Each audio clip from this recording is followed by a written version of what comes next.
La Formule 1 est une nouvelle écurie championne du monde, ça va pas vous étonner. Red Bull est sacré pour la 6e fois de son histoire. C'était le Grand Prix du Japon 2023 et on va le débriefer ensemble, bien sûr, dans les pistonnés, chaîne First Team Sport. Salut les amis, ravi de vous retrouver avec nos deux habituels complices.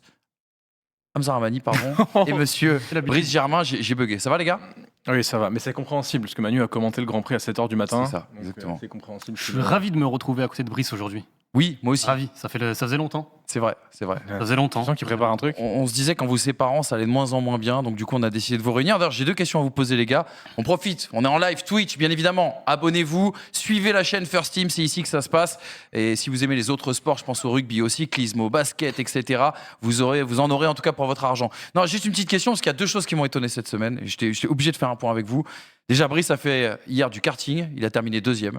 Donc là, c'est la crédibilité des pistonnés qui est en jeu. Et monsieur Hamza Ramani fait actuellement une tournée des stades de France. Il suit la Coupe du Monde de rugby et il est derrière. Il voit tous les matchs de l'Argentine. Je t'avoue, c'est les 2 grandes surprises. Je pensais vous connaître, les gars. Moi, il y a une 3e surprise. Je pensais me connaître. Tu sais que je fais du kart. Non, il te savait pas performant. Eh oui. Mais c'est salaud. Non, moi, il y a une autre surprise. Je sais pas, je m'y attendais pas. J'ai entendu des choses cette semaine et puis à un moment, je me suis dit que le côté Illuminati, c'est peut-être pas sur cette partie de la table. Il a raison d'en parler. Parce que paraît-il, Max Verstappen, tout ce qu'on dit depuis plusieurs semaines, plusieurs mois, il y a un individu que je ne citerai pas autour de ce plateau, mais qui se situe sur ma droite, qui répète à l'envi Illuminati, blablabla, blablabla, blablabla. Écoute, il se trouve manifestement que les autorités de la Formule 1 me donnent raison, mais ça c'est vrai. Tu peux raconter vite fait le fait. Ouais, on n'a toujours pas vu la pénalité en attendant, mais les écuries ils ont reconnu leur erreur. Voilà, les écuries auprès des écuries. Les écuries se sont plaints auprès de la FIA des décisions qui avaient été prises, notamment à Singapour, et la FIA a admis son erreur en disant il aurait dû être pénalisé, notamment 2 fois après les qualifications. Les gars, on a pris le temps pour régler nos comptes, pour commencer cette émission de la meilleure des manières. Ils sont très loin d'être réglés. Et il faut absolument qu'on présente notre invité. C'est un retour. C'est l'un des enfants prodigues, on peut le dire, des pistonnés. On est très heureux de l'avoir avec nous, monsieur Antoine Bedu, le pit stop. Ça va, mon Antoine ? Ça va super. C'était un gros début d'émission. Je vous sens bouillant là. Je suis pas venu depuis Jeddah, depuis les débriefs de Jeddah. Il sue déjà. Ouais, j'ai dit à Brice tout à l'heure que la dernière fois que tu es venu, la question c'était est-ce que Perez peut menacer Verstappen ? Est-ce que Red Bull doit les laisser se battre ? Bon bah. Là, ça va vite voilà. la F1. Ça va très vite. Ils les ont laissés, mais. Ouais. Ils les ont laissés. Oui. Voilà. Et Antoine me disait juste avant d'arriver, il me dit je vois que le groupe vit bien en tout cas. Oui. De mieux en mieux. Ça n'a pas changé. Donne-nous des nouvelles. Comment ça va du côté de Canal+. On remercie Canal+ d'avoir accepté en tout cas que tu viennes sur ce plateau. C'est un grand bonheur. Eh ben, écoute, ça va super. Ouais, du coup, levé très tôt ce matin parce que la course était très tôt, donc on était là pour tout suivre. Et non, tout va super bien. Ça fait des journées très remplies, surtout le dimanche. Mais franchement, je ne pourrais pas être plus heureux que ça. Donc, je suis très content. Et surtout quand ça se termine ici. Voilà, c'est la journée parfaite, j'ai envie de dire. C'est la journée parfaite, tu as raison. Il y a un garçon qui devait être avec nous aussi, mais il a pris un carton rouge.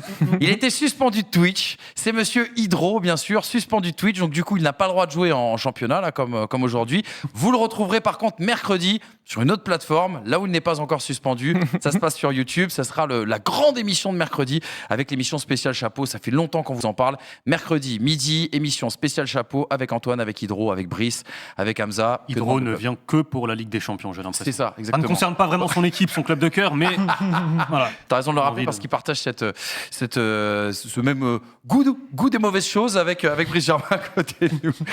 On vous lit dans le chat. Ah, ça t'appelle l'OL là. Oh là. Ouais, oui, ça parlait de l'Olympique Lyonnais. On vous lit bien évidemment dans le chat et on vous lit aussi également en replay puisque cette émission sera disponible lundi en replay sur la chaîne First Team Sport. Les gars, on découvre les 4 enseignements tirés par les pistonnés suite à ce Grand Prix du Japon. On va parler forcément du 6e titre de Red Bull dans son histoire en Formule 1, titré au pays de Honda, titré au Japon. Le 2e enseignement, on évoquera McLaren, le double podium de McLaren, le premier de Oscar Piastri. Et on parlera aussi du fait que McLaren met la pression sur Aston Martin qui est en pleine dégringolade. Mercedes, est-ce qu'il n'y a pas eu un peu de tension ce matin lors du Grand Prix du Japon ? On reviendra un petit peu sur les batailles en piste, la guerre des mots aussi également en fin de course. Et puis on reviendra aussi sur le rififi chez Alpine. Là, il y a eu une vraie guerre des gestes, notamment si vous avez regardé le on-board de Pierre Gasly au moment de passer la ligne d'arrivée. Voilà, ça n'a pas été encore flouté, mais ça va pas tarder, je pense en tout cas. Un peu de rififi chez Alpine qui a fait une très ouais, je pense qu'il peut rejoindre la prison de Hydro dans quelques heures. C'est possible. Voilà les amis pour le programme. On lance tout de suite le jingle. Allez mon Polo, on y va, Magnéto.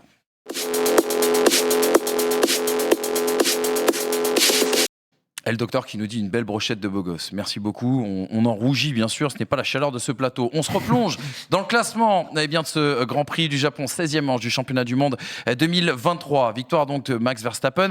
Sur les choses dont on ne va pas parler, on n'évoquera pas la belle performance notamment d'AlphaTauri, même si elle n'a pas été récompensée. 2 points, 11e place pour Lawson qui termine devant Yuki Tsunoda. On ne parlera pas de Logan Sargent qui a l'air d'avoir le moral au fond des chaussettes et qui ne va pas partir en vacances vraisemblablement avec ses mécaniciens. On parlera de Perez, on ne parlera pas bien sûr de Valtteri Bottas. Ça, on garde les éléments pour mercredi. Sinon, tout le reste, on va en parler et on attaque tout de suite justement avec le premier enseignement. Ça y est, on a une écurie championne du monde, ça ne vous étonnera pas. Red Bull a été sacré pour la 6e fois de son histoire. Alors, on va forcément parler quand même de Max Verstappen qui reprend sa marche en avant. Lui qui a remis les pendules à l'heure après un week-end compliqué. On s'en rappelle, c'était la semaine dernière à Singapour. Il y a eu ce tour en Q3 qui a été magistral. Je ne sais pas si vous l'avez vu, le on-board de très grande qualité. Il a collé une demi-seconde à celui qui le suivait, en l'occurrence Oscar Piastri. Oui. Record depuis Schumacher 2004. L'écart à Suzuka. Une demi-seconde. Monstrueux. On va dire qu'il y a eu un seul moment de doute ce week-end pour Max Verstappen. C'est au moment du départ où il a mis du temps à réagir, où il a un petit peu patiné aussi et où il a bien failli se faire croquer par les 2 McLaren. Mais il a plutôt très bien géré ce moment de doute. Lui qui a connu après derrière un cavalier seul. C'est un nouveau hat-trick pour Max Verstappen. Un 6e titre constructeur avec le symbole pour Red Bull de s'être imposé bien sûr sur les terres de Honda. Et puis Max Verstappen qui peut être titré dès le prochain Grand Prix, dès le Qatar, dès le samedi pendant la course sprint, s'il termine devant Sergio Pérez. On viendra dans un deuxième temps, les gars, sur le dimanche désastreux, par contre, du pilote mexicain. Je voudrais forcément votre avis. 6e titre pour Red Bull, qu'est-ce que ça évoque, mon cher Antoine ? Pas une surprise forcément, puisque c'était maintenant plus qu'une question de temps. Mais en fait, ce qui m'a frappé, c'est quand on a ressorti le visuel du classement, qu'on n'avait plus pris l'habitude de regarder, puisqu'on sait qu'ils sont devant avec une avance irrattrapable. Et en fait, ils ont 623 points. Et je crois qu'il reste 6 Grands Prix, plus 2 courses sprint. Il faudrait faire un calcul par week-end ou par Grand Prix, parce qu'évidemment, il y a plus de courses qu'avant. Mais ils vont atteindre un total qui n'a jamais été fait. Verstappen a déjà 400 points. Je crois que son record de l'année dernière, c'est 413 ou dans ces eaux-là. Donc au Qatar, il aura déjà dépassé. Il restera 5 courses. Donc pas une surprise, évidemment. Un peu, finalement... C'était un peu banal ce matin. Ils ont été titrés, personne n'a sauté de joie, personne n'a eu beaucoup d'émotions, peut-être chez eux, mais en tout cas au niveau des spectateurs. 454, le record de Verstappen. Il aura bat les records d'Hamilton, mais il y a plus de Grands Prix, 1 ou 2 de plus à l'époque.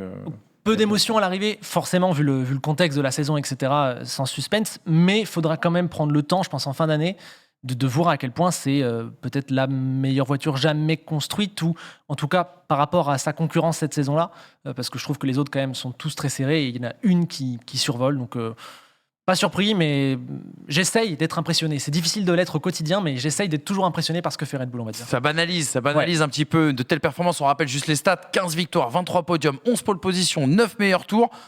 Tout ça en 16 courses. Ouais, ça banalise, comme tu dis. Après, si on se plonge un peu en profondeur dans ce que fait cette Red Bull et ce que fait Max Verstappen, on peut toujours trouver des trucs qui sont très impressionnants, comme par exemple, je vous invite à aller vous plonger dans les télémétries du tour de qualification de Max Verstappen. On dirait que c'est faux, tellement l'écart est sidérant dans le premier secteur. Sur la vitesse qu'emmène Max Verstappen dans les S du premier secteur. C'est le seul à emmener une telle vitesse. Même les McLaren ne sont pas aussi... c'est pas qu'elles sont pas aussi rapides, c'est que même les McLaren ne sortent pas du lot comparé aux autres monoplaces. Il y a un monde entre Red Bull et les autres. Et je vais aller plus loin, il y a un monde entre Max Verstappen et les autres. Ce week-end, en qualification, c'est 772 millièmes d'écart avec Sergio Pérez. Alors, encore une fois, on va parler de ce qu'on a dit 1000 fois, à savoir le développement est orienté d'une certaine manière. Du coup, Sergio Pérez, oui, il n'a pas de grippe, cette voiture, il ne la sent pas. Mais en attendant, le 6e titre de Red Bull, là, c'est un 6e titre de... surtout le titre de Max Verstappen quand même, puisque, on le rappelle encore une fois, avec ses 400 points au championnat, il est en tête du championnat constructeur. Sergio Pérez participe à rendre ce titre plus tôt, mais finalement, quelle écurie met 25 ou 26 points par Grand Prix cette année ? Il n'y a personne qui est au niveau de Max Verstappen. On faisait, même à deux, je veux dire, on faisait un débat il y a 2 ans en 2019, Max Verstappen peut-il battre les Ferrari à lui tout seul ? Oui, c'est vrai. Ouais. Aujourd'hui, Max Verstappen bat la Formule 1 à lui tout seul. Et il n'a même pas besoin de coéquipier pour ramener le titre constructeur à l'heure actuelle. Donc c'est C'est un week-end qui est, je pense, un des plus impressionnants de la saison, de par la démonstration de force qui a été montrée vis-à-vis et de la concurrence et de son coéquipier qui, lui, pendant ce temps-là, tombe vraiment dans les méandres de tout ce qui peut l'amener vers la porte chez Red Bull, quoi. Et Sauce Delta qui nous dit mais 20 km à tout le monde dans les S, dans l'exercice de la qualification. Oui, notamment et Piastri reprend du temps sur le reste du tour. Il arrive un peu à grappiller, mais sur les S, la différence est faite. Exactement. 4 dixièmes, je crois. 4 ou 5 dixièmes sur les S. Alors, pas forcément impressionné sur ce Suzuka, parce qu'on s'y attendait. Moi, j'ai été impressionné notamment en Hongrie, là où on ne s'attendait pas à voir Red Bull performant et Verstappen collé 30, je crois que c'était 33 secondes à Norris. Après, sur l'ensemble du week-end, oui, il n'y a rien à dire. Il a voulu rétablir remettre les pendules à l'heure. Je crois que le premier tour de FP1, dès qu'il débute, il colle quasiment 2 secondes à tout le monde. Je crois que c'est 1 seconde 8 à la concurrence. Il a tout de suite voulu envoyer un message à tout le monde. Ça allait être son week-end. Il a dominé du début à la fin. Est-ce qu'on est surpris ? Non. Je commence à me poser sérieusement des questions. Alors, la monoplace, elle convient, oui, on l'a dit, on le répète, plus à Verstappen qu'à Perez. Mais je n'arrive pas aujourd'hui à savoir à quel point la voiture, elle est performante ou à quel point Max Verstappen la rend aussi performante. Ah, quand même est-ce que le fameux on-board de Q3 dont on parlait tout à l'heure sur son run qui lui apporte la pole position, t'as vraiment l'impression que c'est le combo voiture plus pilote. Ça rappelait un petit peu même le on-board de Lewis Hamilton en 2018 du côté de Singapour où tu sens quand même que cette voiture elle est sur des rails, quoi. Est-ce que Verstappen la rend sur des rails ou est-ce qu'elle est vraiment si forte que ça ? Je sais pas, on n'a jamais vu dans l'histoire de la Formule 1 une domination pareille, etc. Enfin, on l'a dit, on le répète. Je sais même pas si on reverra ça d'ailleurs. Mais j'ai l'impression que la patte Max Verstappen, quand même, on la voit sur l'ensemble de cette saison, au-delà de l'aspect statistique et comptable de ses nombreuses victoires. Je crois que ça s'est arrêté à 10, la série du nombre de victoires consécutives. Ouais, je sais pas. Je sais pas si demain tu mets Alonso ou si tu mets Hamilton. Je sais pas si la domination, elle sera aussi écrasante. Mais bien sûr que non, elle sera pas aussi écrasante parce que cette voiture n'est pas faite pour lui. Ni pour Alonso, ni pour Hamilton. Là, tu le mets dans le même baquet, ça ne fonctionne pas du tout de la même manière qu'avec Verstappen. Faut bien te dire qu'un sportif de haut niveau, on va te dire, je sais pas, un nageur ou quoi, on est bien d'accord que sa combinaison, elle est faite sur mesure, au millimètre près. Eh bien, on n'a pas le budget pour faire 2 monoplaces sur mesure en Formule 1. Donc, on en fait une sur mesure pour le pilote dans lequel on croit. Et en l'occurrence, cette monoplace, c'est un chausson de velours pour Max Verstappen. Donc, l'écart avec Pérez ne reflète absolument pas l'écart de talent réel. Il reflète simplement que l'un peut l'emmener à 120 et l'autre doit s'adapter. Donc, on ne saura jamais. Mais quand tu vois la W11, notamment celle de 2020, comme elle était sur des rails avec Lewis Hamilton, j'ai les mêmes sensations de confiance et de conduite facile avec Max Verstappen. Et ça, tu le dois au fait que la monoplace est faite pour son pilote. Donc, c'est incomparable avec les autres dans le sens où là tout est optimisé au point où Max Verstappen ne peut pas être battu même avec quelqu'un d'autre dans cette voiture. Si on met quelqu'un d'autre dans cette voiture-là, il va falloir prendre en compte son pilotage pour l'orienter vers, et à partir de là, peut-être qu'on aura une lutte effectivement. Mais c'est comme dans tous les cas de construction de monoplace pour un champion et l'emmener vers des records, c'est bien évidemment désavantageux auprès du reste de l'équipe, et ça ne fitterait avec rien d'autre. Peut-être Alonso parce que c'est un mec qui s'adapte à tout, mais même autre acteur qu'il pouvait avoir.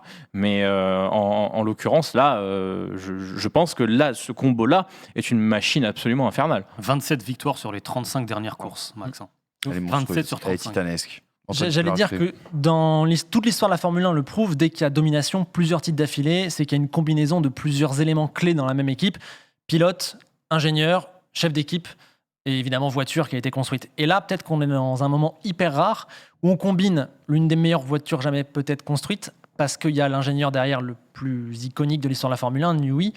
Voilà, et un pilote qui, c'est évidemment impossible de comparer les pilotes, les époques et tout, mais Verstappen, il a quand même un truc... C'est ce que tu vas faire mercredi. Hein. C'est ce que je vais faire mercredi, absolument. Et je veux dire, Verstappen qui a quand même un truc qui, à minima, est spécial et qu'on voit une fois tous les 15 ans. Je ne sais pas s'il est meilleur qu'un tel, moins fort qu'un tel dans l'histoire, c'est impossible. Mais dans l'impression, en tout cas, tu peux le comparer au plus grand. Et même au-delà de ça, dans la manière dont il amène un caractère à l'équipe, alors avec ses défauts quand ça marche pas, à l'époque du moteur Renault, je pense que son caractère était parfois plus contre-productif que productif, mais quand ça tire dans le même sens, mais c'est une combinaison rare à laquelle on assiste. c'est ce qui donne ces chiffres-là qui deviennent un peu irréels, quoi. 10 victoires d'affilée. Ils vont en faire 20 cette saison. On n'arrive plus à se rendre compte. J'ai une autre stat très effrayante. Très effrayante. Il y a 177 points d'écart entre Sergio Pérez et Max Verstappen. Alonso, si le championnat se terminait maintenant, jamais il n'y aurait eu un écart pareil entre le premier et le deuxième au championnat. Jamais. Même si depuis 1950, même si tu... Alors effectivement, je l'ai pris qu'en valeur numérique. Depuis 2010, il y a déjà eu des... Depuis 2010, on a eu des sacrées heures de domination depuis 2010 quand même. Ça donne. Le plus gros écart, c'est je vais y arriver. Hamilton-Vettel. En 2018 et c'était 164. Là, on est à 177 et bien sûr, il reste 6 grands prix et je vois pas comment cet écart pourrait se réduire. Je crois qu'il y a déjà eu des x2, des x2,5. Barrichello-Schumacher, mais effectivement, même si on recalcule dans le système de points, 10 points la victoire, 8 la deuxième place, c'est pas pareil que 25 et 18, donc il faudrait faire un calcul complet. Non, on va sortir la calculette et puis on arrivera pour le titre de Max Verstappen, on arrivera là-dessus. Quelques réactions à l'issue de ce Grand Prix, Max Verstappen, au sujet de ce 6e titre de Red Bull, qui nous dit ceci: c'est un week-end absolument incroyable, gagner ici est génial, la voiture fonctionnait très bien avec tous les composés pneumatiques, mais le plus important est de gagner le titre constructeur. Je suis très fier de tout le monde ici à l'usine, nous avons vécu une saison incroyable et je suis fier de toute l'équipe. Réaction de Christian Horner aussi, également. Lui aussi, c'est son 6e titre. C'est grâce à tous ces gens et aux femmes et aux hommes de Milton Keynes, à Red Bull, à nos partenaires. C'est la preuve d'un effort collectif énorme pour signer ces résultats. Et Max est à un autre niveau actuellement. C'est une performance incroyable. C'est vraiment adéquate et agréable, on l'imagine, de gagner ici avec Honda devant les fans. Ouvrons le dossier très rapidement de Sergio Pérez aussi, avec cette déclaration, les gars. Sergio Pérez qui a vécu un dimanche en enfer. C'était un week-end désastreux, nous dit-il. Tout a commencé avec un mauvais départ. J'ai été pris en sandwich et je n'étais plus qu'un passager. On avait beaucoup de dégâts sur la voiture et ça nous a rendu la tâche plus compliquée. Pourquoi j'ai repris la piste après mon abandon? Oui, pourquoi? Parce qu'on s'est tous posé la question. On a réparé la voiture et on avait une pénalité à purger. Donc, on voulait la purger ici, histoire de pas devoir la purger du côté du Qatar. Week-end catastrophique pour Sergio Pérez. On n'en parlera pas aujourd'hui, mais et Daniel Ricciardo et Yuki Tsunoda ont été confirmés du côté de chez AlphaTauri pour l'année prochaine. On imagine donc que Sergio Pérez est de facto conservé pour l'année prochaine comme le veut son contrat. On a l'impression qu'il s'enfonce petit à petit dans cette saison 2023. Comme un symbole, le premier abandon de la saison Red Bull, c'est lui. C'est vrai. C'est la seule fois avec Monaco, puisqu'il termine, je crois, 16e à Monaco, c'est la seule fois où une Red Bull ne termine pas dans les points. C'est lui. Que dire ? Que dire, à part que le manque de performance, je l'ai toujours pardonné et expliqué, parce qu'il y a des explications. Encore une fois, je reviens et j'insiste lourdement dessus. L'entretien qu'il donne à je crois que c'est Bernie Collins sur la Sky avant Zandvoort. Je suis déjà revenu sur ses propos, mais en gros, la voiture ne lui correspond tout simplement plus et il est en manque de confiance avec. Après, il y a le comportement en piste. On l'a déjà évoqué à Singapour. Là, on se retrouve dans une situation où l'accrochage avec, je crois, c'est Magnussen, notamment, ça commence à faire beaucoup. Donc, c'est vrai que Sergio Pérez, le manque de confiance ne doit pas entraîner en plus un comportement qui devient sur la piste de plus en plus répréhensible. C'est un comportement qui est malheureusement logique au vu de sa saison et au vu de comment tu peux évoluer vis-à-vis d'une monoplace qui, te convient de moins en moins, de sentir l'effondrement autour de toi et autour de tes ambitions. Mark Webber parle d'un Sergio Pérez qui, lui, pour le coup, il le côtoie, parce qu'il côtoie quand même pas mal Red Bull, quand même, Mark Webber, qui est un Sergio Pérez désintégré depuis, ce sont ses mots, désintégré depuis le Grand Prix de Miami. Pourtant, il n'est pas inquiet pour son baquet, parce qu'il dit qu'effectivement, c'est un produit connu pour Red Bull qui leur permet d'avoir une assurance. Et un pouvoir marketing sur l'Amérique du Sud. On n'a pas beaucoup parlé depuis le début de la saison. Amérique centrale, pardon. Oh là là là. Amérique du Nord, même. Je vérifiais. Excusez-moi. C'est Panama qui fait la. Excusez-moi. mais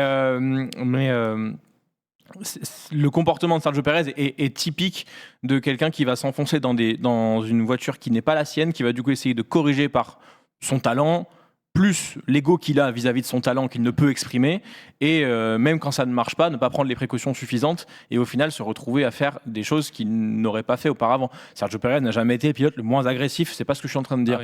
Mais entre Singapour et le Japon, ça relève quand même beaucoup de l'ordre de la frustration, le comportement qu'il a en piste. Ce qu'il fait sur Magnussen, on l'aurait jamais vu en début de saison.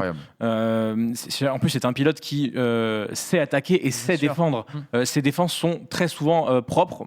Esteban Ocon ne dira pas forcément ça, mais ses défenses sont très souvent propres. Là, on a vu quand même quelqu'un qui, comme Charles Leclerc, quand il part 17e au Brésil ou en Autriche ou à Monaco, c'est comme un excès d'orgueil qui va aller récupérer ce qui lui appartient, sauf que il y a un état de fait, c'est qu'en l'état mental et de cette monoplace-là vis-à-vis de son pilotage, il ne peut pas y aller. Je vais faire un parallèle nul, mais qui me parle, puisque je l'ai vécu hier.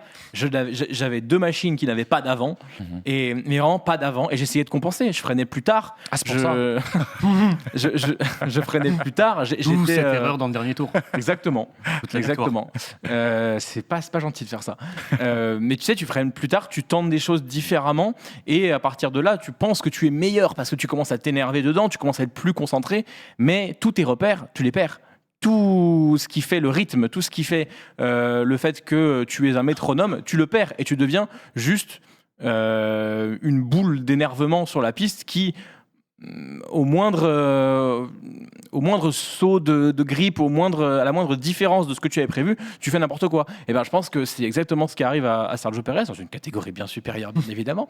Mais je pense que c'est ce qui lui arrive là, à l'heure actuelle. Et que s'il ne met pas les points qu'il doit mettre avec son pilotage vis-à-vis de cette voiture, à savoir, accepter d'être 6 ou 5 dans ces moments-là, il va aller au carton de façon très régulière. Ouais. Moi, ce qui me dérange, c'est pas tant le constat, parce qu'on est tous d'accord, on voit dans le chat ce qu'il a fait il y a 2 semaines à Singapour sur Albon et Tsunoda, ce qu'il fait là sur Magnussen, c'est évident. Moi, ce qui me gêne plutôt, c'est à quel point mentalement, il prend tous les défis à l'envers. C'est-à-dire que moi, un truc qui m'a frappé cette saison, c'est la course sprint de l'Autriche, où ils démarrent tous les deux à côté avec Max en première ligne. Et il va tasser Max dans l'herbe, tout ça pour 200 mètres plus loin, que Max lui fasse l'amende et lui fasse la leçon, et il le repasse et qu'il finisse à 15 secondes. Et quand j'ai vu ça, je me suis dit, mais quelle erreur tactique! C'est-à-dire, tu fais un début de saison compliqué, tu as une chance de finir 2e derrière ton leader, et tout ce que tu fais, tu vas l'attaquer pour rien, tu t'isoles dans l'équipe. Et j'ai l'impression qu'il est vraiment... il prend les défis à l'envers. Et là, aujourd'hui, je trouve qu'il est un peu isolé. Je pense d'ailleurs que Red Bull l'aide pas forcément, parce que certes, c'est tout pour Max, et comme on l'a dit, il n'y a rien de plus logique que de faire tout pour Max. Toute équipe qui ne ferait pas ça serait idiote, mais il y a quand même une limite à trouver. Il faut aider aussi Sergio Pérez, au moins à ne pas se sentir, j'ai l'impression, un peu tout seul dans l'équipe par moment, et le fait de le faire ressortir en piste, il y a l'histoire de la pénalité. Déjà, je suis pas sûr que ça marche, parce que ils l'ont fait purger la pénalité avant de le faire abandonner. Oui, avant de le faire abandonner. Est-ce que ça compte vraiment comme une pénalité purgée? Je suis pas certain. Règlement. Voilà, et je n'ai aucun mérite dessus, vas-y. mais Bernie Collins, justement, qui est une nouvelle chez Sky, disait que l'article 54.3 du règlement sportif stipule qu'une pénalité de temps non servi peut se transformer en pénalité de place sur la grille à la course suivante. Donc, ce qu'ils ont voulu faire, en gros, c'est faire purger ces 5 secondes de pénalité pour éviter une pénalité de place sur la grille lors du prochain Grand Prix. 3 places, ouais, je pense. Oui, mais alors, oui, ça, ok, mais est-ce que ça va compter? Parce que, comme je dis, le truc, c'est qu'ils lui font faire un tour, ils le rendent pour abandonner, et c'est là, ils touchent pas à la voiture 5 secondes, et ensuite, ils le font abandonner. Je trouve quand même... Non, il fait un premier tour, il s'arrête, ok. fait la pénalité de 5 secondes, changement de Ok, gomme, alors très bien, j'ai il repart, il refait un tour, Ok, puis la bon, alors très bien. Exactement. Je trouve quand même que ça ouvre plein de débats sur à quel moment tu es considéré comme out ou pas d'un Grand Prix. Bien sûr. C'est légal Parce ce que qu'il a c'était fait, mais out, et derrière, je m'amusais plus 5 tours. je m'amusais à regarder le classement sur derrière. Stroll, en fait, plus 5 Et tours sur Stroll. comment on Bien sûr. fait? J'ai pas le bouton pour revenir en Ouais, arrière. Julien nous dit justement la FIA la FIA a pas annoncé qu'ils allaient combler cette feuille du règlement. Ok, je croyais que c'était à annoncer, donc voilà, Ouais. j'ai lu ça. Dès qu'il faut jouer avec le règlement, Red Bull, franchement, ils sont Mais oui, c'est les meilleurs là-dedans. ils ont fait, c'est Voilà. légal. Et juste dernier point sur à quel point Pérez je le trouve isolé, ce qui lui confère un peu des excuses, c'est que le tour quand même qu'ils font faire, certes il y a l'histoire de la pénalité, mais qu'on me fasse pas croire que c'est vraiment le plus important pour Red Bull aujourd'hui. Et Il y a un petit côté humiliation. Ouais, c'est marrant, on l'a tous ressenti. il y a un petit côté- J'ai vraiment cru Tiens. qu'il le punissait. Mais franchement, mais t'imagines faire ce tour-là Tu sais, on rigolait pendant la dans la préparation voiture, de mais cette ça doit être émission. horrible. On disait pendant la préparation de cette émission, c'est un peu, tu sais, le joueur de foot ou de rugby qui a fait absolument n'importe quoi, et avant d'entrer au vestiaire, tu me feras 4 tours de terrain, s'il Ah te non, plaît, mais pour bien retenir mais la fait une hallucinant. Moi, je me suis demandé sur le live, après j'ai dormi et du coup je me suis mis à réfléchir un peu quand même, mais je me suis demandé s'il n'y avait pas Horner qui lui dit tu vas lui demander de remonter dans le vraiment, baquet devant tout le vraiment, monde. que je me suis demandé s'il n'y a pas une une punition réelle. Je pense que c'est pas aussi clair que ça, mais dans les faits, c'est un peu la lap of shame. Ça peut être il fait 30 degrés à Suzuka. Il le laisse dans le baquet peut-être 10 minutes avant de le faire partir. Il le laisse devant les caméras au moment où Max fait son arrêt. C'est pas innocent. Il le relance sans aucune raison en termes de timing, parce qu'il ressort même pas pour aider Max à un endroit particulièrement. Il ressort n'importe comment. Merci, encore heureux. Bon, tu sais quoi, quitte à le relancer. Ah mais on va pas permettre non plus à un pilote qui a 30 tours de retard d'avoir une influence sur la piste, et c'est justement de champion du monde, la justification de Red Bull, c'est justement on ne voulait pas influer sur la course en cas de voiture de sécurité ou drapeau rouge ou tout à fait on a voulu attendre l'arrêt de Max, etc. Non mais honnêtement on peut comprendre, il joue avec le règlement, moi je trouve ça logique. Si Pérez, sans fiction, pole position au Qatar et que finalement il doit prendre ses 3 places de pénalité. Complètement. À ce moment-là, ce sera Max en pole du coup. Julien qui nous dit correction de ma part, la FIA va bien corriger cette faille. On vous posait une question aussi également dans le chat. Est-ce que vous souhaitez que Sergio Pérez reste chez Red Bull? Vous êtes 76% à nous avoir répondu non. Et justement, Christian Horner a quand même lâché une bombe. C'était ce week-end et on conclura là-dessus. C'était sur Sky Sport samedi. Christian Horner qui a mis un coup de pression et qui dit chez Red Bull Racing, on veut les 2 meilleurs pilotes disponibles. On a un contrat à long terme avec Max. Checo est en fin de contrat à l'issue de la saison 2024. Donc, on veut voir et explorer toutes les options.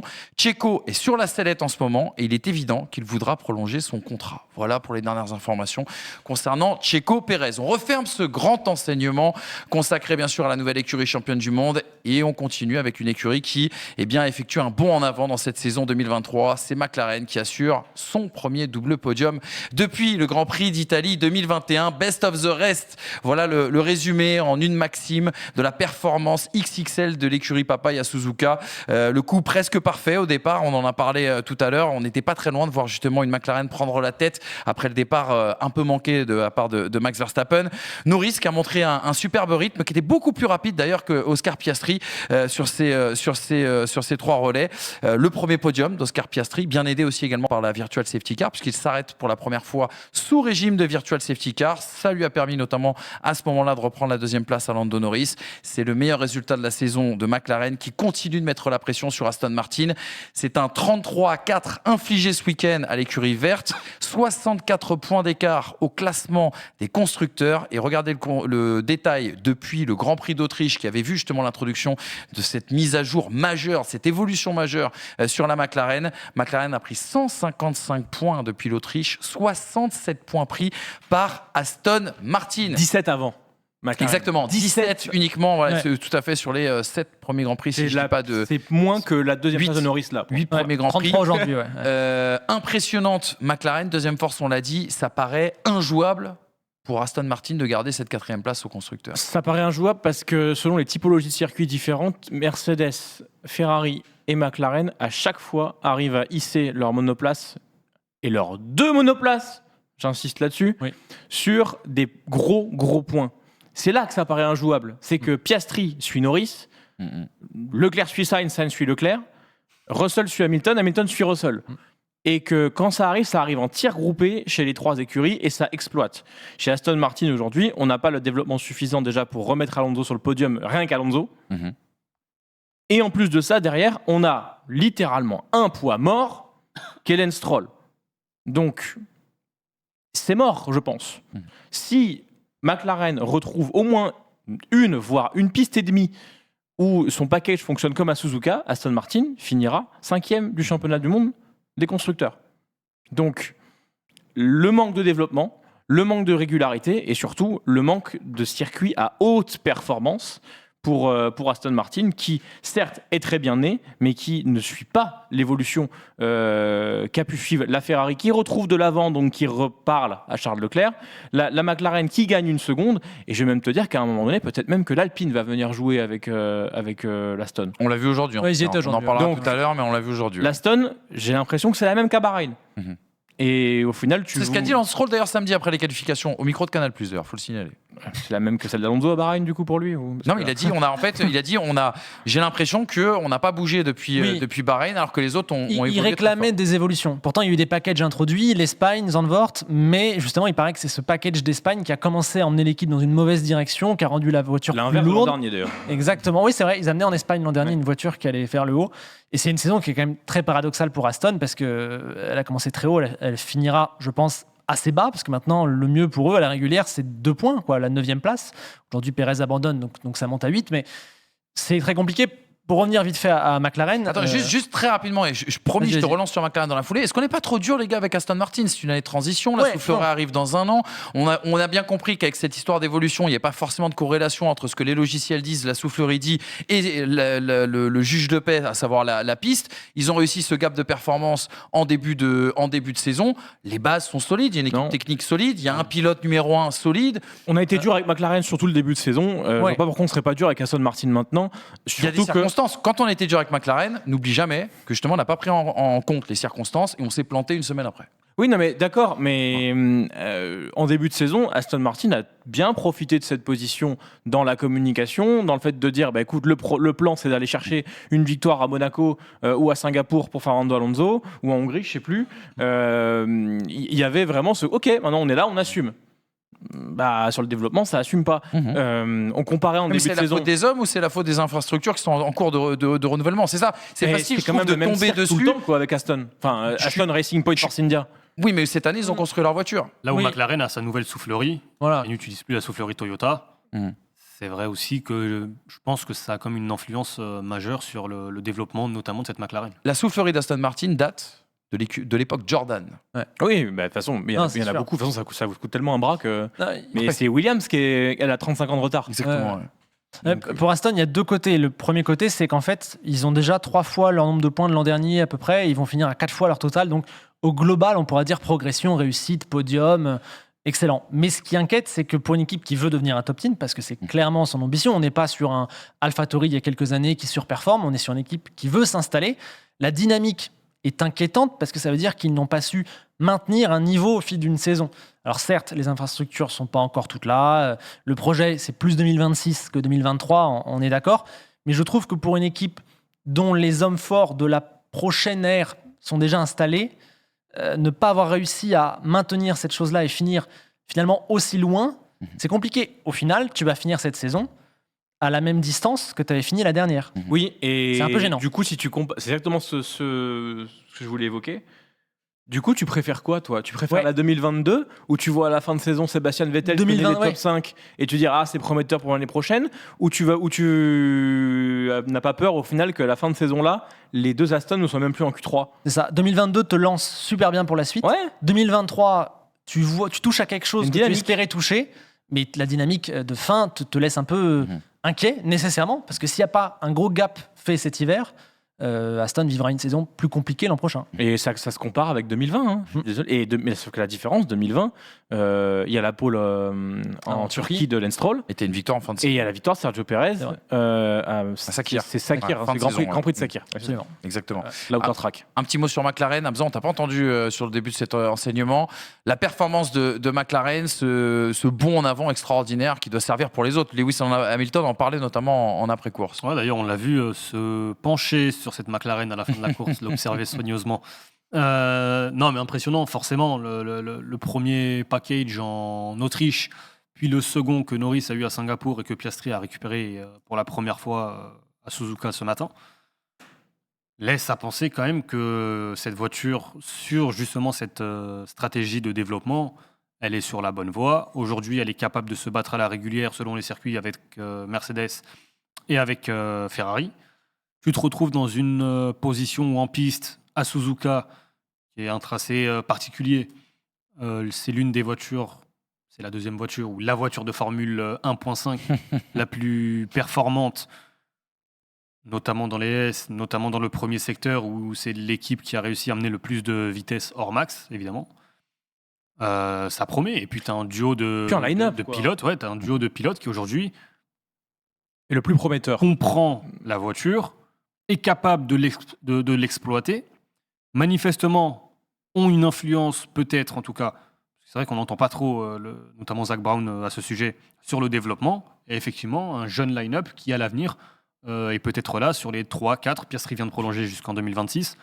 Peut-être pour les 5 prochaines saisons. Piastri, c'est un 2000 2001 oui. 2001. Norris, c'est un 97, 98, je crois. Ouais, 99 même. Je sais plus. Bref, tu as quand même je deux sais pilotes pas qui ont ça. moins Ouais. de 25 ans et qui te montrent des performances. On s'est souvent dit que Norris pouvait être un peu fébrile ou quoi. Piastri, je trouve une maturité. Ah ouais.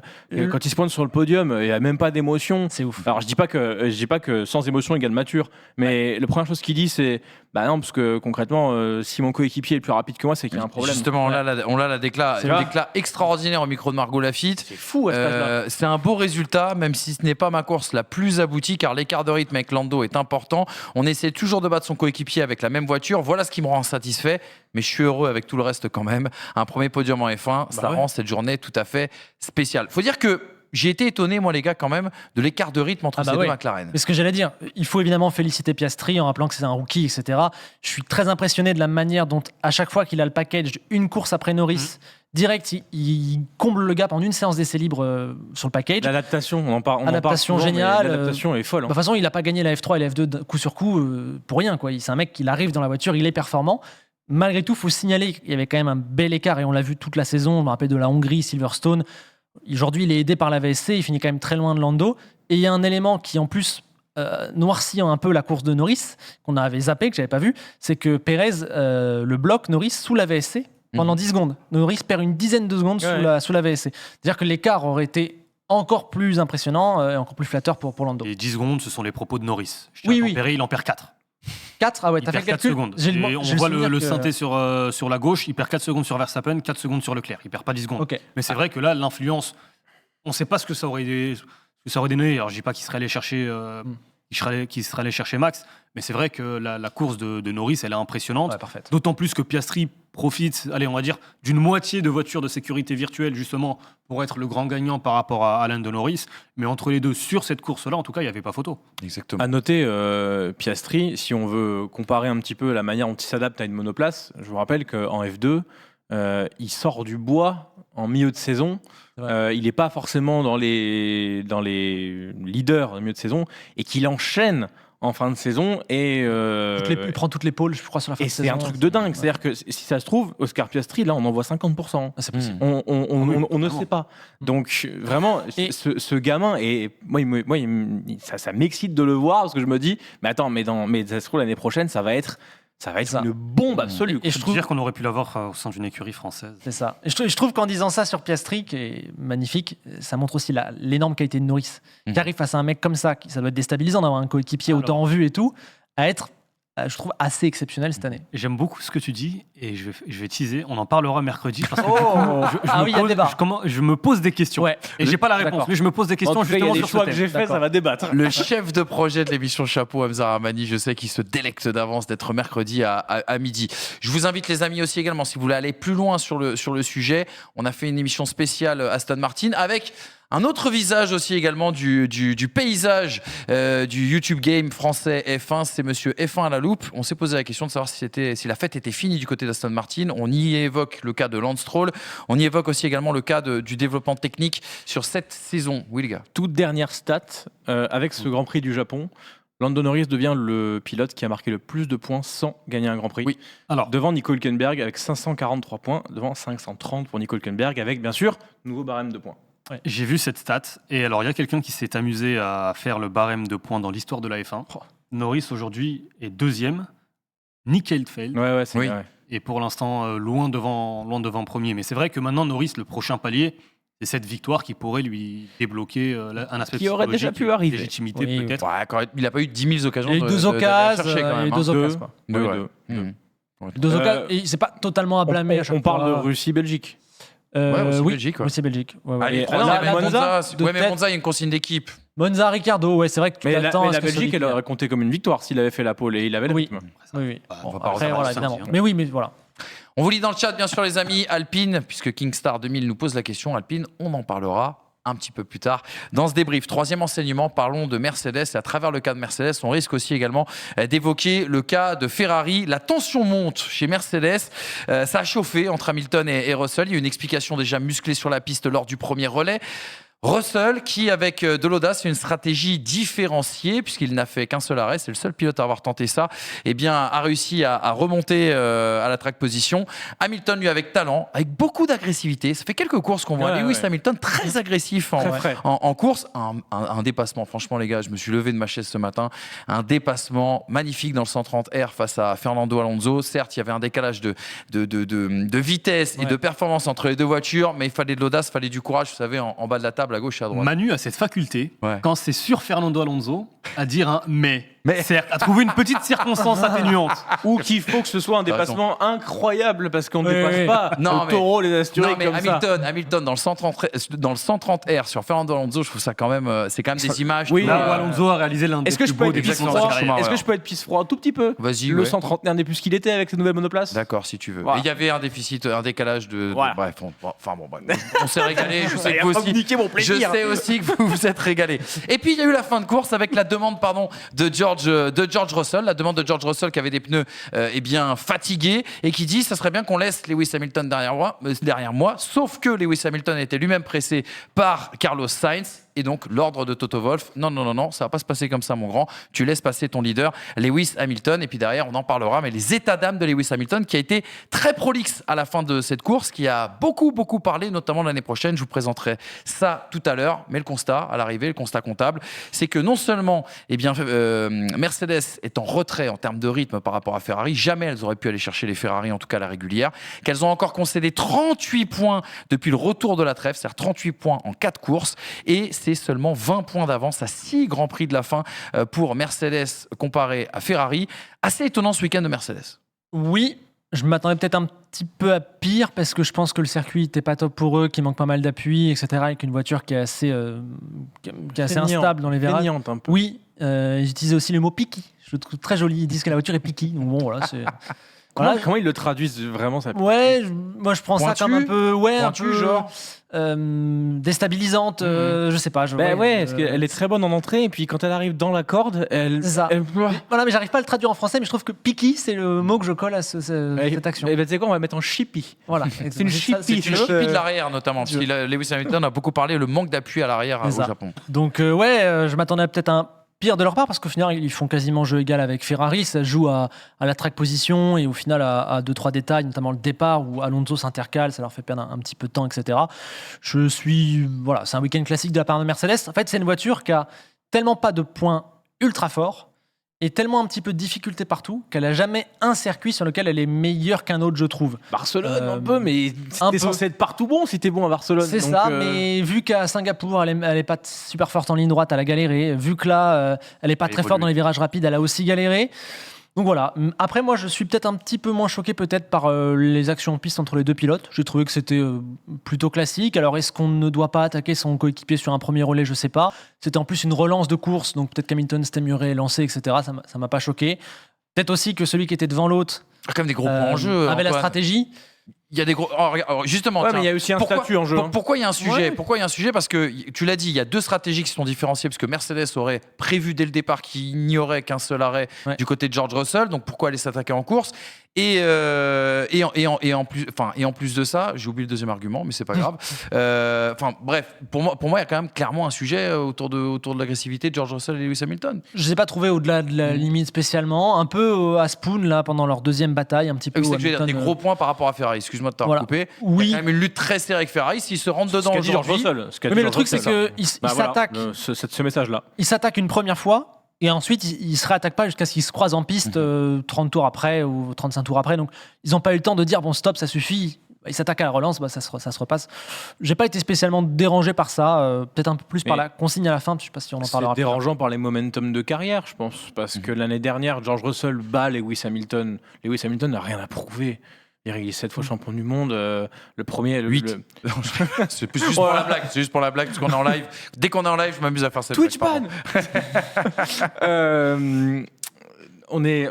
Il est 7 fois champion du monde. Quand George Russell arrive, qu'il se fasse battre en sachant que la monoplace n'est pas bonne, c'est pas grave pour Lewis Hamilton. Je pense qu'il est au-dessus de ça. Mais cette année où Lewis Hamilton reprend le dessus, c'est important par contre pour George Russell de ne pas se faire manger par Lewis Hamilton, parce que ça voudrait dire que les éloges, le feu de paille, les contrats en renégociation de l'année dernière, en fait, ça n'aurait plus la même valeur cette année. Donc je pense que, au vu du fait qu'ils n'ont pas une monoplace qui joue la gagne, ils doivent faire, comme George Russell a dit, à savoir mettre les points, parce qu'il y a une lutte au championnat pour la 2e place du championnat, qui serait une évolution par rapport à l'année dernière pour Mercedes, parce que s'il termine 3e, comptablement parlant, il resterait au même endroit que l'année dernière. S'il termine 2e cette année, il y aurait une évolution. Donc oui, il faut aller chercher les points, et Ferrari est en train de revenir. Et Ferrari est en train de revenir sacrément fort. Ça fait quand même depuis la reprise, Ferrari, c'est l'écurie qui a mis le plus de points depuis 3 courses, devant Red Bull. Donc pour Mercedes, ça urge un petit peu. Il reste 6 courses, il y a 20 points, c'est rien à combler quand on a 2 pilotes qui peuvent marquer des points. Et après, à côté de ça, effectivement, je pense que George Russell a besoin de prouver aussi, parce qu'il a une saison beaucoup plus irrégulière, parce qu'il y a eu Singapour le week-end dernier, que concrètement Hamilton lui a mis la pression et qu'on a visiblement laissé l'opportunité à Hamilton d'attaquer la semaine dernière, ce qui a pu mettre la pression à Russell et du coup l'a emmené vers l'erreur. Je pense que du coup, là, il attendait, entre guillemets, peut-être une sorte de revanche appuyée par l'équipe et qu'il n'a pas eu. Et au final, je pense qu'il doit assumer, entre guillemets, dans le caractère, l'erreur de la semaine dernière. De par ça. Donc oui, il y a une ambiance qui est assez fraîche. Et puis, il y a une ambiance qui est assez fraîche aussi, bizarre, entre le groupe Mercedes et Lewis Hamilton aussi, j'ai l'impression. Vous écoutez sur F1 TV le tour de décélération de Lewis Hamilton. T'as Bono qui dit P5, good job. Pas de réponse. Aucune réponse de Lewis Hamilton durant tout le tour de décélération. Et Lewis Hamilton sort de sa monoplace. Il croise George Russell dans le parc fermé. Ça ne se serre pas la main. Donc... Moi, j'aimerais quand même savoir, mais ça commence à être frais. On a beaucoup parlé, je sais pas, votre avis là-dessus, parce qu'on a beaucoup parlé après Singapour, qu'il n'y aurait pas eu beaucoup de mécanos, d'ingénieurs qui auraient été en bas du podium pour la 3e place de Lewis Hamilton. Est-ce que ça vous paraît être un sujet aujourd'hui ou non? Ça, c'est pour faire le chou gras si tu cumules un peu tabloïds. Peut-être qu'à un moment Est-ce qu'on fait donné... une 3e place chez Mercedes? Ah non, mais Singapour, tu passes d'un rêve de victoire, d'un rêve de doublé à une 3e place et un abandon. Donc mine de rien, oui, il y a une 3e place, mais quand tu abandonnes sur le dernier tour, avant-dernier tour, dernier tour, je peux comprendre la frustration. Pour moi, c'est pas important de savoir que potentiellement ils ne s'aiment pas, que potentiellement l'ambiance est délétère. À partir du moment où tu as une main forte qui est capable de gérer, diriger, ils l'ont. À preuve du contraire, ils l'ont. Et jusqu'à preuve du contraire, tu as ce qui, pour moi, constitue le meilleur line-up aujourd'hui en Formule 1. Hamilton-Russell. Avec ces deux-là, ils seront capables d'aller chercher la performance, le petit dixième qu'il manquera à la voiture, eux seront capables d'eux. Donc, encore une fois, on suppute, peut-être que les deux vont très bien, j'en sais rien, mais même si ça ne va pas, même si l'ambiance est délétère, même si, tant qu'il y a les performances sur la piste, pour moi, il n'y a pas de sujet. À partir du moment où aujourd'hui Mercedes se bat pour la 2e place, ils ont 20 points de retard, je pense, 20 points d'avance sur Ferrari, qui a une Ferrari qui revient très fort derrière. Tant que les stratégies, tant que les batailles en piste ne posent pas de problème à l'ambition collective, en l'occurrence celle de l'équipe. Après, effectivement, sur Spoon, je trouve que c'est peut-être aller un peu loin parce que on sort quand même les 2 pilotes de la piste. Il y a une enquête d'ouverte. Alors, ça vaut ce que ça vaut. Enfin, non, elle a été notée, je crois. Même pas d'ouverture d'enquête. Notée. Voilà, il faut quand même prendre ses précautions en début de course. Maintenant, pour moi, il n'y a pas de sujet, en tout cas, sur ce thème. Prenons les explications des 2 pilotes et après, je vous ferai réagir concernant tout ce qui a pu se passer en fin de course, notamment ces demandes incessantes à la radio. George Russell disait ceci: quand vous êtes dans la voiture, vous donnez tout ce que vous avez pour essayer que ça fonctionne. Cette radio est un moyen d'évacuer aussi la frustration. Pour moi, l'objectif est d'assurer la 2e place au classement des constructeurs. En ce qui me concerne, le championnat des pilotes est totalement hors de portée.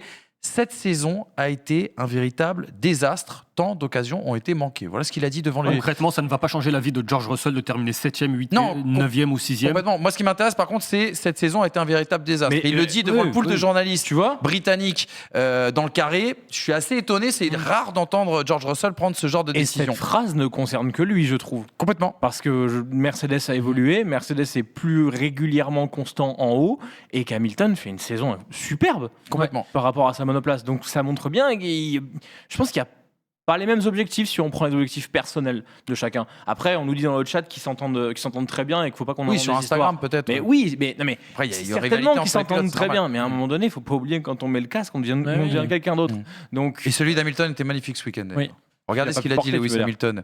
Regardez ce qu'il a dit, Lewis Hamilton, à l'arrivée de cette course aussi. Il fait, là, encore une fois, il envoie un message. Le fait est que nous ne nous battons pas l'un contre l'autre dans le championnat des pilotes, car la position des pilotes n'est pas importante où nous sommes. Ce qui est important, c'est que l'un d'entre nous termine devant la Ferrari pour conserver la place au constructeur.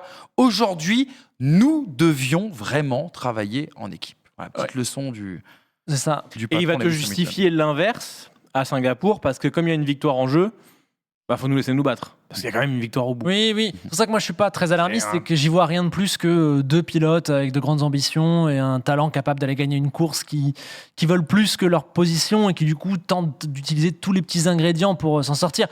Ce qui me gêne plus, c'est pas de la part des pilotes, qui je trouve, d'ailleurs cette idée dans le chat, s'entendent plutôt bien, ils n'ont jamais eu d'incidence vraiment fort et je pense qu'ils sont tous les deux assez intelligents pour savoir que c'est pas bon pour eux s'il y a une guerre ouverte. Ce qui me gêne plus, c'est le manque, dans les moments ultra décisifs, d'une voix très forte chez Mercedes. Je trouve que par moment, c'est un peu plus mou et je prends la déclat de Russell sur le désastre dans le sens occasion manquée, notamment Singapour. Singapour, il y aurait eu l'occasion de faire un choix très fort en n'arrêtant qu'un des 2 pilotes pour permettre à l'autre de jouer. Ici, peut-être qu'une voix très forte aurait aussi dit d'entrée « vous ne nous attaquez pas » ou « on fait ci, on fait ça ». J'ai l'impression que Mercedes se réveille un peu tard dans les Grands Prix. Et du coup, au lieu d'avoir eu la stratégie claire, énoncée et respectée dès le début, se raccroche parfois un petit peu aux branches et du coup manque un truc mieux à quelques microsecondes parce qu'il manque un peu de clairvoyance. Genre aujourd'hui, il y avait moyen d'être les 2 devant Sainz s'il n'y avait pas ces petites tergiversations. Donc voilà, pour moi, les pilotes font rien de plus que des pilotes qui veulent la meilleure place et je trouve pas que ça dépasse la limite spécialement. Mais Mercedes, par contre, manque peut-être ce côté un peu fort. On parle des ambitions différentes des 2 pilotes. Faut pas oublier quand même que Russell, ça fait plusieurs années qu'il attend. On l'a fait poireauter chez Williams alors qu'il était prêt pour Mercedes. Il arrive chez Mercedes, il pense qu'il va jouer le titre. Il a une voiture, c'est un tracteur. Derrière, il y a Hamilton qui fait tout le travail. Alors, sur le papier, Russell en 2022 bat Hamilton, mais ça, en soi... Il fait le travail des points quand même, Russell. Oui, mais Hamilton, lui, était vraiment focalisé sur le développement. Là, tu arrives sur une saison 2023 où en qualif, ils sont à 8-8. Donc, et c'est là où Hamilton le disait déjà à Singapour, il faut justement qu'il reste performant sur cet exercice de qualification. Et sur l'ensemble de la saison et le championnat du monde pilote nous le montre, il n'y a pas photo aujourd'hui entre les 2 pilotes. Il n'y a pas photo entre Hamilton et Russell. Est-ce que Russell est en train de rater sa saison ? Peut-être. Peut-être qu'il a manqué des moments clés. Maintenant, je me fais pas de soucis parce que pour moi, c'est le duo qui m'offre le plus de certitude aujourd'hui en Formule 1. Pivs qui nous dit a priori Toto Wolff n'était pas là au Japon ce week-end. BA42 qui nous dit exactement la même chose. TheRace.com indique qu'il était apparemment, il participait aux communications, sans doute peut-être à distance pendant la course, et que c'est lui qui aurait tranché le fait qu'on laisse passer Lewis Hamilton en fin de course au moment où les ingénieurs étaient en train de faire des calculs pour essayer de comprendre si ça valait le coup. Quelques petites réactions aussi également dans le chat que je me suis noté, les gars. Alors déjà au sujet de Piquet, on a Cladius, on le salue, qui nous dit ça veut dire chipotante. Voilà, il nous dit chipotante. Okay. Et ce qui m'avance pas plus, je vais pas te cacher. Chipotante, c'est une chipie. Ok, d'accord. Et Rapid Fall qui nous dit oui, on peut dire capricieuse du coup. Et Zobalut qui nous disait quel est l'intérêt pour Mercedes de finir 2e au championnat du monde des constructeurs, sachant qu'il y aura donc du coup moins de temps de soufflerie, moins de temps de CFD. On peut dire qu'il y a quand même l'argument financier, l'argent. Oui, l'image. Puis tu finis pas la saison en étant volontairement derrière l'autre. Sinon tu te bats plus pour le championnat à ce moment-là. Oui. À quel point c'est important l'aspect financier, j'arrive pas à me rendre compte parce que c'est vrai que mine de rien, le côté développement aujourd'hui pour un groupe tel que celui de Mercedes me semble limite, mais Ferrari c'est pareil, me semble limite plus important que justement aller chercher une 2e place. Mais tu as des salaires aussi à augmenter, des trucs comme ça. En vrai, je pense que l'écart est. Ouais. Si ça se saurait si on ne cherchait pas la position quand même. Pour finir sur Mercedes, peut-être ce qui peut expliquer parfois l'apathie dans certains moments et le fait qu'on n'aille pas au podium d'Hamilton et tout, c'est qu'en fait, il ne faut pas oublier que c'est une équipe qui a gagné tout pendant 6 ans, 7 ans, je ne me souviens plus exactement. Et donc, pour eux, faire 3e à Singapour, podium, c'est certes, dans le contexte de la saison, c'est un très bon résultat, mais quand c'est des hommes qui ont été habitués à célébrer des victoires, des doublés tous les week-ends, il y a, je pense, c'est dur de faire 22 Grands Prix Et puis, quand tu ne gagnes pas, je Toto pense, Wolff pour avait dit Mercedes. ça l'année dernière. Il en avait parlé l'année dernière, Toto Wolff, et il avait dit je pensais pas un jour être si heureux d'une 3e place, mais maintenant ça se célèbre comme une victoire. Donc, Oui, c'est vrai, mais dans le déroulé de la saison, les voyages, etc., quand tu ne gagnes plus, alors que c'était ton quotidien, tu viens au boulot avec un peu moins d'envie. Quand le pilote finit 6e, bon, bah, peut-être que c'est humain, quoi. Je pense que ça peut expliquer parfois chez Mercedes certains petits ratés qu'on voit. Et puis dans le déroulé de la saison, c'est le seul Grand Prix où une autre écurie pouvait battre Red Bull. C'est vrai. Et Mercedes Oui. n'était pas là. Et là, factuellement, Mercedes, c'est la 3e force à Singapour. Ouais, Singapour. Exactement. Juste pour terminer, parce que Lewis Hamilton, en conférence de presse, les gars, a allumé la mèche. Alors, il a alterné le chaud et le froid. Je ne pouvais pas refermer cette page Mercedes sans vous proposer cette déclat de Lewis Hamilton. Je disais en conférence de presse, c'était toujours dans le carré auprès des médias britanniques. Il dit « Je suis épuisé pour commencer. J'en ai un peu marre de piloter une F1 difficile comme ça. Je me bats avec absolument tout ce que j'ai. Je donne absolument tout, mais la voiture est tellement difficile. C'est la même chose que l'année dernière. Elle rebondit, elle glisse. C'est dur vu tout le travail que nous avons fait pour progresser. Il y a des choses que j'ai demandées et qui font partie de l'orientation pour l'année prochaine. Nous sommes toujours une équipe incroyable et j'ai une confiance absolue en tout le monde. Mais les décisions qui seront prises d'ailleurs au cours de cette période, seront cruciales pour notre trajectoire à venir. C'est maintenant que ça se joue pour Mercedes, on est bien d'accord? Ah bah oui, puis là il est en train clairement de leur dire ça fait 2 ans que je me bats en acceptant ce que vous dites. Maintenant, si vous écoutez pas ce que je dis, je pars. Enfin, j'arrête parce que j'en peux plus. Et au final, alors je sais pas si c'est encore des résidus de son Covid ou quoi, mais Hamilton, c'est quand même celui que tu vois épuisé après beaucoup de courses. Il souffle entre les phrases, c'est incroyable. Tu le vois quand il sort, mais sur le podium à Singapour, je l'ai vu quasiment comme en Hongrie sur la victoire d'Esteban Ocon. Ouais. Après, c'est Singapour Il aussi, sort, c'est il est accroupi. particulier. On rappelle la scène, cette fameuse photo quand il sort de sa voiture à Singapour et qu'il est complètement accroupi. Il semble être en tout cas. Et je pense que il se bat, se bat avec et qui se fatigue beaucoup plus en la pilotant pour ne pas faire d'erreur que n'importe qui. Et encore une fois, ce n'est pas la même chose pour George Russell qui lui ne connaît pas ce que c'est que des rails. Il a connu la difficulté. Il a mangé son pain noir. Voilà, il vient des bas-fonds, des favelas avec Williams. Pour le coup, un petit resto, c'est bien. Pour moi, la déclaration d'Hamilton, elle rejoint juste pour moi le côté où c'est pas évident pour Mercedes d'aller au travail tous les jours, dans le sens où tu t'affrontes au même problème. Faut pas oublier qu'ils ont enlevé ce problème de porpoising, de marsouinage. Certes, on l'écoute pas, mais je pense surtout qu'on ne trouve pas de solution. Donc en fait, tu te retrouves tout le temps avec les mêmes problèmes. Et je pense qu'au fur et à mesure d'une saison, c'est le 16e rendez-vous, ils sont loin de leur famille, etc. Il y a un truc un peu naturel où t'es moins dedans. Je pense que t'es un peu décroché. Surtout quand t'étais habitué à aller gagner et pas à récupérer la voiture au fond du parc fermé, quoi. Donc, exactement. Il a été interrogé d'ailleurs par les journalistes britanniques. Est-ce que maintenant vous êtes écouté au sein de Mercedes? Il a répondu oui. Les retours qu'on a fait avec George, notamment ces derniers mois, ont été pris en compte pour construire cette voiture de 2024. Voilà. La prochaine, tout à fait. On verra. Dernier enseignement. On parle un peu français là, tricolore. On parle un petit peu alpine, s'il vous plaît. Ça va parler chinois. Ça va parler chinois plutôt. Ça va parler français dans ce 4e et dernier en anglais, enseignement. t'es sûr? Avec, eh bien, mine de rien, un dimanche qui a été assez bon pour Alpine. Malgré tout, il y a eu du rififi, pardon. Alors, on se rappelle, il y a eu des soucis en essai libre, soucis de préparation, soucis d'optimisation des réglages, soucis également de roulage. On l'a vu sur la voiture de Pierre Gasly. Il y a ces qualifications qui sont décevantes. Pierre Gasly, par exemple, ça fait la 6e qualif sans passer en Q3. Ça commence à faire beaucoup. Ocon, qui connaît une crevaison dès le premier virage, il décale sa stratégie en passant les hards à la fin du premier tour et il assure cette folle remontée. Gasly, lui, eh bien, était un petit peu piégé au départ. Je crois qu'il perd 3 places, me semble-t-il. Et derrière, il a montré quand même un sacré rythme. Il avait plus de rythme, notamment que l'Aston Martin de Fernando Alonso. Bref, une belle exécution malgré tout sur ce dimanche pour l'écurie Alpine qui remporte 3 petits points, qui est désormais dans un no man's land dans ce championnat du monde des constructeurs. Mais surtout, l'actualité, c'est la colère de Pierre Gasly à l'arrivée.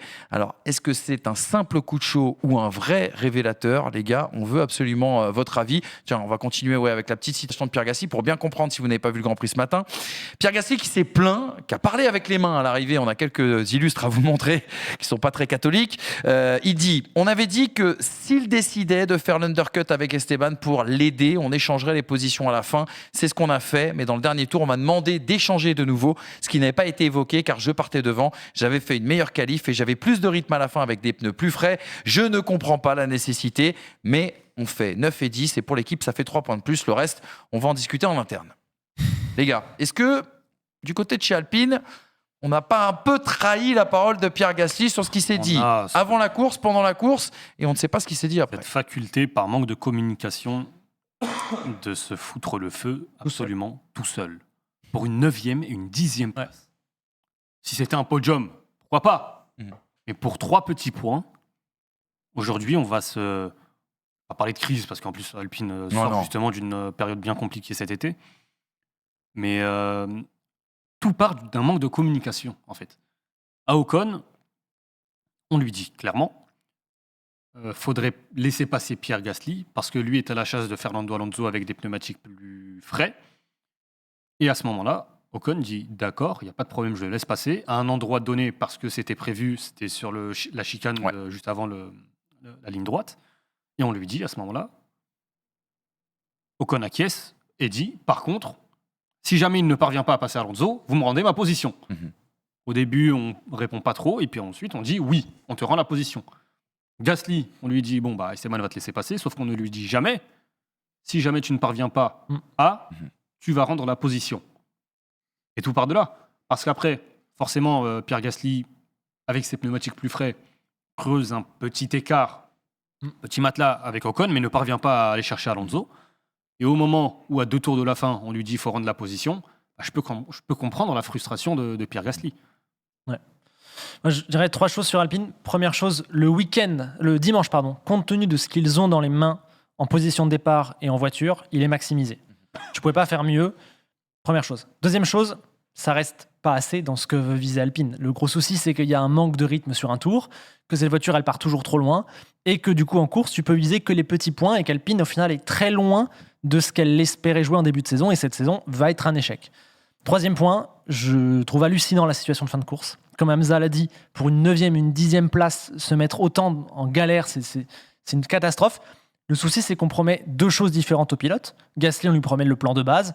Peut-être qu'à un moment donné, on te demandera de t'effacer parce que stratégie décalée, mais on te rendra la place. Un plan de base qui avantageait Gasly, qui pénalisait vraiment Ocon. Ouais, mais parce qu'il était devant, parce que ça s'était décidé un peu comme ça et tout. Sauf qu'on promet une chose différente à Ocon, comme tu l'as dit Hamza, on va essayer de doubler Alonso. Si Gasly n'y arrive pas, il te rendra la place. Donc c'est terrible. D'ailleurs, on le voit qu'on leur promet 2 choses différentes, parce que l'attitude d'Ocon à l'arrivée, c'est l'attitude d'un gars qui n'est absolument pas au courant de ce que Pierre Gasly est en train de vivre. Il avait le sourire. Ah non, mais télé anglaise, télé française, partout, il avait le smile. Je suis sûr, même sur DAZN, sur DAZN, c'est te dire. Je suis sûr qu'il n'avait aucune idée de ce que avec Gasly il va ressentir. Je pense qu'il pense qu'on a promis la même chose à Gasly qu'à lui. Donc pour moi, c'est une catastrophe. Et dernière image, c'est le dernier tour de Gasly. Il s'est vraiment arrêté quasiment dans le dernier virage. Il passe la ligne à 2 à l'heure, limite. Je pense qu'il a hésité de rage à pas la passer, tu vois. Je pense que j'aurais ressenti ça à sa place, à dire bah non, tu sais quoi, on perd le point. Enfin bon, évidemment non, mais un petit sentiment de rage. Et franchement, c'est. Je pense qu'ils ont fait à Alpine la pire chose qu'on peut faire à un pilote. C'est-à-dire que cette place ne. Ils ont fait une Barrichello. Ouais, cette place ne revenait pas à Esteban de manière logique ou sportive ou humaine. Et ils ont. Je trouve un peu humilié Gasly en faisant ça dans le dernier virage. À sa place, je me serais senti, et la colère a été longue. Hein. Ouais. Alors justement, vous voulez voir les images ? On les a vues, oui. Mais on les a, mais on va les mettre en photo. À 2 tours de la fin, il y a 2 secondes 6 entre Gasly et Ocon. Il y a un vrai écart, il s'arrête. 2 secondes 6 d'avance. Et Gasly a 5 secondes 4 de retard sur Alonso. Ocon ne voit pas Gasly dans le 130 R. C'est la ligne droite avant le 130 R. Ocon ne voit pas Gasly, pour dire l'écart entre les deux. Exactement. Regardez, s'il y a des personnes qui maîtrisent le langage des signes, surtout vous les éloignez de l'écran. Il passe la ligne, il tape sur son volant après avoir bien sûr donné la place à Esteban Ocon. Et puis la photo suivante, voilà, c'est un petit mot d'amour pour de frustration. C'est celui-là, je pense que c'est celui-là qu'il a mis. On calme tout le monde. Ce n'est pas pour Esteban Ocon, je pense, ce doigt. C'est pour la situation. Non, c'est la situation. C'est le global du voilà. Même s'il est orienté devant. Quoi te dire de plus ? Je pense que les gars ont... C'est un simple coup de chaud, les gars, ou c'est un révélateur aussi également ? Mais c'est une situation managériale qui pourrait dégénérer. C'est la même révélation que l'été dernier. C'est la même révélation que l'été dernier. Je vois pas en quoi ça diffère. En fait, c'est des oublis catastrophiques pour la cohésion d'un groupe dans un sport de haut niveau. C'est des... En fait, ils ont cette faculté-là à se créer des problèmes. Et là, tu vas immiscer le doute chez Gasly et peut-être aussi chez Ocon. Parce que si demain, ils sont capables de le faire. Si demain, la semaine prochaine, dans 2 semaines, dans un mois, cette même situation se reproduit, on va te donner une consigne, mais est-ce qu'on va donner la même consigne à l'autre ? C'est pour ça pourquoi il faut rétablir d'urgence, justement, et et Gasly et Ocon et les ingénieurs de piste ont fait table rase, on dit clairement, voilà, on s'est planté en tant que management, on s'est planté sur cette consigne donnée, on n'aurait pas dû, enfin bref, mea culpa. Par contre, pour les prochaines, on donnera toutes les informations à tous les deux. Mais on a déjà eu cette communication après le cas Piastri, où on a dit il faut qu'on apprenne de notre erreur, c'est nous qui avons merdé, machin et tout. C'est notre équipe aujourd'hui. Ouais, c'est notre équipe. Ouais, mais en fait, c'est arrivé beaucoup de fois cette saison quand même aussi. C'est comme si tu fais le ménage parfait avant de partir de chez toi pour partir en vacances, tu nettoies tout et en partant, tu oublies le gaz. Tu vois, c'est dommage. C'est un peu ça. Il y a ce côté d'oublier les choses principales.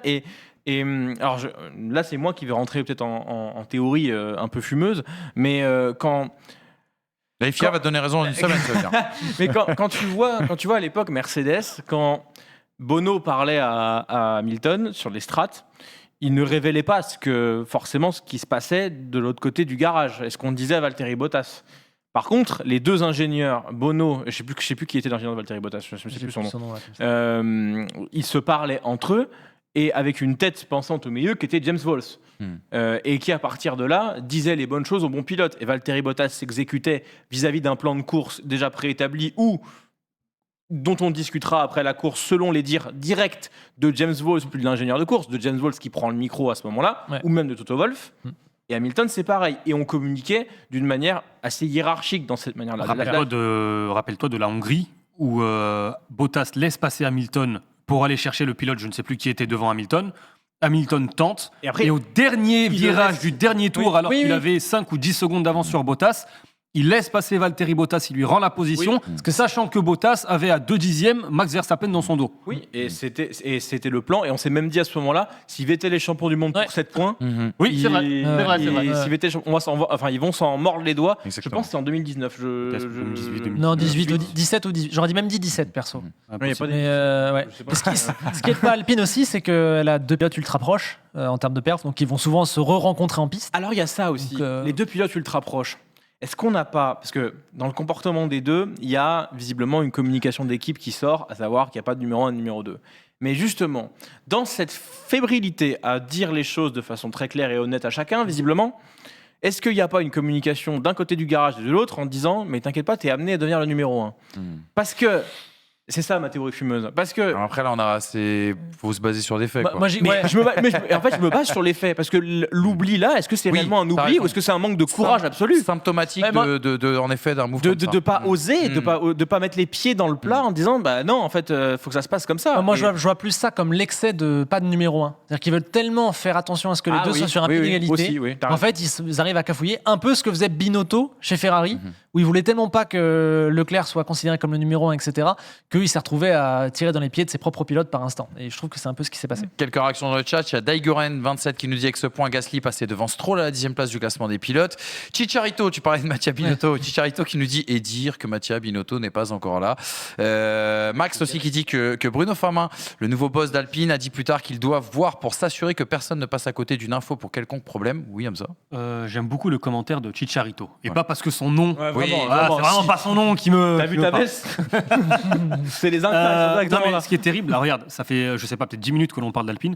On n'a pas parlé de la course une seule fois. On n'a pas parlé de la performance. Alors qu'elle est bonne la course aujourd'hui. En qualification, on le sait, c'est une écurie qui aujourd'hui a des difficultés, qui parfois ne passe pas Q1, qui se retrouve parfois derrière Williams, derrière Alpha Tauri. Mais elle a un rythme de course qui lui permet aujourd'hui de prétendre aller chercher les derniers points, les restes. Et aujourd'hui, Ocon, il fait encore une fois, c'était déjà le cas à Singapour, malheureusement pour lui, il y a cet abandon. Et encore une fois, aujourd'hui, Esteban Ocon fait une course de très bonne facture, sachant qu'au premier tour, il a cette crevaison et qu'à la fin du premier tour, il est dernier ou avant-dernier. Tu sais pourquoi on n'en parle pas de cette course ? Parce qu'à la fin, il ramène 3 points et des problèmes. Alors qu'au vu de ce qu'ils ont... Il est en train de me dire qu'il fallait mieux ramener 0 points et ne pas avoir ces problèmes. Mais ce que je veux dire, c'est que même quand ça performe, il y a des choses à dire de négatif. Mais c'est même pas, il y a des choses à dire, ils ont des choses à régler, eux. Mais justement, tiens, en parlant de choses à régler, ce sera mon dernier, parce qu'on est hors du temps, là. Ça y est, on est loin du timing qui était imposé. Juste encore, on a entendu quelque chose sur Canal+, dans le débrief, justement, de ce matin. C'est Franck Montagny qui dit il faut absolument mieux préparer les week-ends, et ça commence, on va dire, sur tout l'aspect du vendredi, d'arriver avec une voiture qui soit beaucoup mieux préparée. Ouais.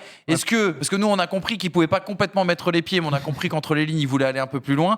Est-ce que toi, tu as une idée du sujet qu'il voulait évoquer? Je sais pas, mais c'est vrai que Franck, il a beaucoup insisté ce week-end sur le fait qu'Alpine, les vendredis, perdent souvent du temps sur pas mal de petits détails de réglage et qu'ils n'arrivent pas à faire arriver dans le week-end les deux pieds dans le bon réglage, un peu comme ce qu'a fait Red Bull à Singapour. Et du coup, le temps de retrouver ce qu'il faut, t'es déjà à fin de FP3 et sur les 6 courses qui restent, t'as 2 sprints.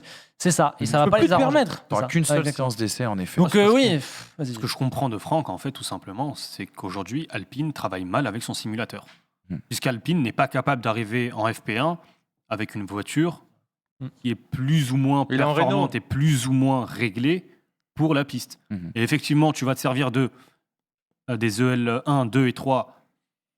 Ce sont des essais libres en même temps, tu es censé préparer. Mais ce que dit Franck, c'est qu'aujourd'hui, les essais libres sont censés préparer la voiture, surtout par rapport au rapport pneumatique. Dégradation, performance, qualification, course, et pas forcément utiliser les 3 sessions pour justement arriver, développer, voir est-ce que l'aileron avant, tu rajoutes de l'angle, etc. Malheureusement, il semble qu'Alpine, en tout cas, c'est ce que dit Franck, soit sur cette route. Et les 3 écuries qui touchent quasiment jamais leur réglage réellement, c'est Mercedes, Red Bull, Ferrari, qui travaillent simplement sur la compréhension des gommes. Exactement. Et ça se joue à des détails comme ça, comme c'est serré, vraiment. Exactement. Voilà en tout cas pour les 4 enseignements, la fin de ce 4e enseignement. Petit point rapide sur le classement des conducteurs et des marques ici également. Des marques, des firmes. Max Verstappen, 400 points. C'est quand même assez extraordinaire. 177 points de plus que son coéquipier Sergio Pérez, dauphin.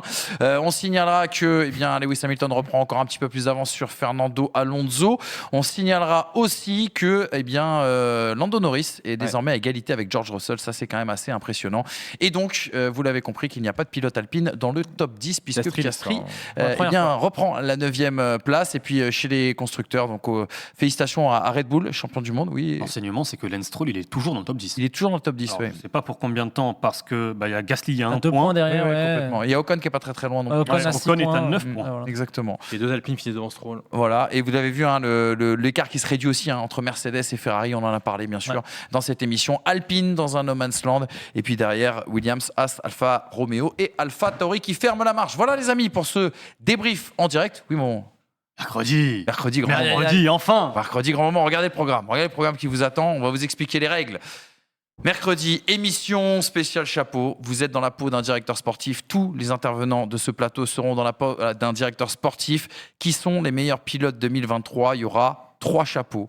Chapeau 1, les 5 meilleurs. Chapeau 2, les 5 suivants. Chapeau 3, les 5 autres pour refermer. Et bien évidemment, il y aura des pilotes qui seront hors chapeau puisqu'on ne gardera qu'un top 15.